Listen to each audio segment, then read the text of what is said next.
Alright, so we're going to be doing the week 2 recap for this week. Some very same old games for a lot of teams, but there were some very surprising results actually for a few games. We're going to start with the number 13 Louisville at Syracuse game. Louisville took care of business handily in this one. They scored 62 points. Their star quarterback, Lamar Jackson, putting up 5 more touchdowns, 4 rushing touchdowns, 199 yards rushing, plus 411 yards passing and a touchdown.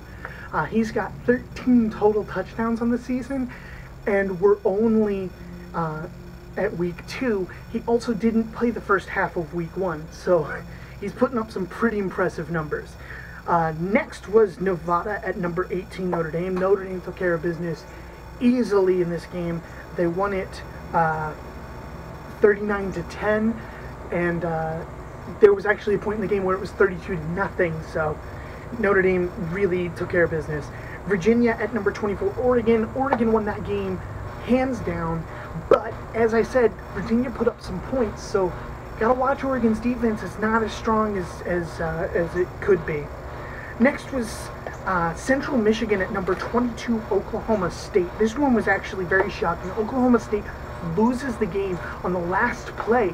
Central Michigan does a Hail Mary and then a lateral to get into the end zone to win the game 30-27. However, it turns out that Central Michigan should never have been allowed to run that play. What happened is, 4th down, Oklahoma State throws the ball away. It gets called for intentional grounding, which is a loss of down penalty. On a 4th down, that turns the ball over where the penalty occurred. However, time had expired on the clock. Now, the rules state that if time expires and you have a loss of down penalty, then there is no untimed down. However, the refs on the field, which were MAC refs, awarded an untimed down to Central Michigan, and the refs in the booth, who were Big 12 refs, didn't call for review on that, which they could do. Since the outcome of the game cannot be changed, Central Michigan still gets the win, but both reffing crews, the ones in the booth and the one on the field, have been suspended for 2 weeks. Next was UCF at Michigan. Michigan won that handily. Lamar at Houston. Houston won handily. Texas A&M beat the crap out of Prairie View A&M. Charleston Southern was handled well by Florida State. Troy at number 2 Clemson. Number 2 Clemson actually struggled in this game. Now, Troy is an FBS opponent, unlike the last few that I just named. So Troy comes within 6 points at the end of the game. 30-24 win for Clemson. Not looking too strong. It was enough to drop them from number 2 to number 5. But I think Clemson's starting out slow, but if you notice last year they started out slow as well. It's a question of whether they're going to recover and get in that rhythm like they did last year. Next was Tulsa at Ohio State. Ohio State won that easily. Akron at number 10 Wisconsin. Wisconsin ran away with it. Western Kentucky at number 1 Alabama. Alabama won this game pretty handily. However, there was an interesting thing that happened on the field at the end of the game. But first, Western Kentucky played a hell of a defensive game in the first half. Offensively, Alabama only scored 10 points. Defensively, they had a pick 6, so the 17-3 halftime was actually 7 points of that was defensive for Alabama. But at the end of the game, Alabama fumbled the ball on a running play that led to Western Kentucky's only touchdown of the game in the final minute of the game. And Nick Saban went off on Lane Kiffin for, I don't know exactly what, probably the play calls, but it was rather interesting to see the head coach go after his offensive coordinator like that. Next was SMU at Baylor. Baylor won that easily. Idaho was destroyed by Washington. Miami of Florida beat up on Florida Atlantic. Oklahoma rebounded and took care of business with UL Monroe. Texas had a great follow-up game against UTEP after beating Notre Dame last week. Then there's the Arkansas at number 15 TCU game. TCU had a phenomenal game offensively. Arkansas also had a phenomenal game offensively. This game went to double overtime, and it ended with a 41-38 victory for Arkansas after they scored a touchdown following TCU having to settle for just a field goal.